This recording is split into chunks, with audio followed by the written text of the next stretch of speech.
Episode के starting में हमें मिस्टर याशिरो को दिखाया जाता है जो कि सोच रहे होते हैं कि जब वो छोटे थे तो उनके एक कज़न ने उन्हें कुछ हांचर्स दिए थे और उन्होंने उन हांचर्स को सभी को पानी में डुबा दिया था। पर उनमें से सिर्फ एक ही हांचर बच पाया क्योंकि वो दूसरे हांचर के ऊपर खड़ा था और ये देखकर मैंने उसे अपना पेट बना लिया और वो मेरा अभी तक का फेवरेट सबसे बढ़िया पेट है। और याशिरो ने उस पेट का नाम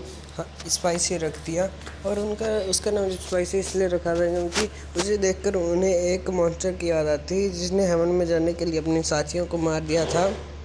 और उस मॉन्स्टर को देख देख के ही मुझमें कॉन्फिडेंस आता था छोटे बच्चों को मारने का और इसलिए मैं छोटे बच्चों को मारता आ रहा था और आगे भी वैसे ही करेगा और किसी और पर इल्ज़ाम डालता रहेगा। आगे याशिरो कहते हैं कि जब उन्होंने सातोरू को मारने की कोशिश की तो उसने फ्यूचर वाली बात कही थी और इसी वजह से उसने सातोरू को नहीं मारा। और उसके बाद सीन शिफ्ट हो जाता है और हमें दिखाया जाता है फ्यूचर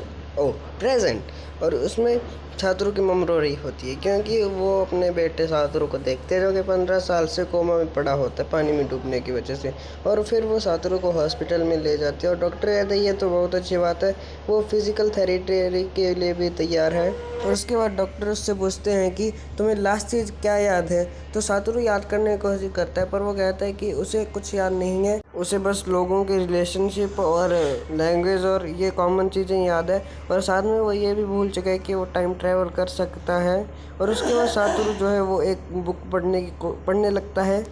और सातोरू उस बुक में देखता है कि जो सबसे हार्ड शब्द हैं और सातोरू वो भी बड़ी इजीली पढ़ सकता है। फिर सातोरू सोचते हैं कि वो तो 15 साल कोमा में रहे फिर भी वो इतना सब कुछ कैसे पढ़ पा रहा है। और उसके बाद उसके जो फ्रेंड्स हैं वो आ जाते हैं जो केने और हिरोमी होते हैं और सातोरू ने देखते ही पहचान जाते हैं कि वो केने और हिरोमी है और वो बैठकर बताते हैं कि वो लॉयर और डॉक्टर बन चुके हैं और वो दोनों आगे कुछ बातें करने लगते हैं। और उसके बाद सातोरू को लगता है कि केने बातों ही बातों में सातोरू से कुछ कहना चाहता था पर वो कह नहीं पाए क्योंकि शायद उसकी मम्मी ने उसे रोक लिया ताकि सातोरू पे स्ट्रेस ना पड़े। और उसके बाद केने और हिरोमी वहाँ से चले जाते हैं। उसके बाद सातोरू की फिजिकल थेरेपी चालू हो जाती है पर हम उसके बाद एक वुमेन को देखते हैं जो कि और कोई नहीं अपनी कायो ही होती है और उसके हाथ में एक बच्चा होता है जो कि केना का होता है। और ये सुनते ही सातोरू थोड़ा सा सीन आ जा जल्दी, हाँ,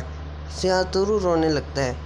और क्यों रो रहा था, खुद आ रहे थे उसके आंखों में आंसू। और उसके बाद सातोरू संभाल के खुद को और उसको कांग्रेट्स करता है। उसके बाद कायो जो है वो सातोरू को थैंक यू बोल देती है क्योंकि वो कहती है कि तो पहले वो अकेली थी और जब से सातोरू उसकी लाइफ में आया तो वो अब खुल मिल सकती है और उसके पास एक प्यारी सी फैमिली है। और तभी कायो का बेबी सातोरू से हैंड शेक कह लो, कुछ भी कह लो, हाथ से हाथ मिलाता है और उसके बाद सातोरू के एक अजीब सा फील होता है। और उसके बाद हम देखते हैं कि सातोरू थोड़ा स्ट्रेस में आ चुका है और फिर वहाँ से कायो भी लीव कर देती है ताकि सातोरू को और स्ट्रेस ना फील हो। और उसके बाद हमें दिखाया जाता है सातोरू को जो कि एक ड्राइंग कर रहा होता है और वहाँ पे कायो और कायो का बच्चा ही होता है। और उसके बाद सातोरू की मॉम कमरे में आती है और वो कमरे में आके पर्दों को बंद कर देती है दोनों को क्योंकि वहाँ एक कुछ रिपोर्टर सातोरू की रिपोर्टिंग करने आ रहे थे। और उसके बाद हम डॉक्टर को देखते हैं जो कि किसी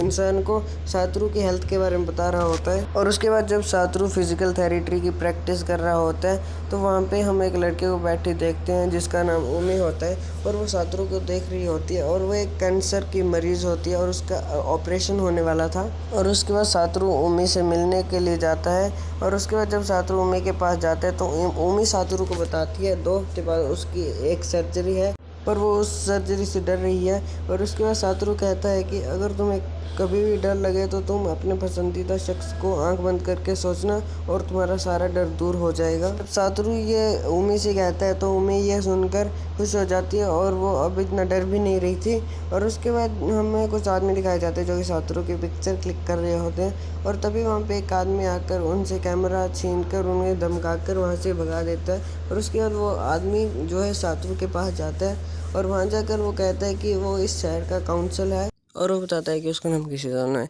पर इससे पहले उसका नाम मिस्टर याशिरो था। सातोरू का स्कूल टीचर रह चुका है और वो कहता है कि क्या तुमने मुझे पहचाना।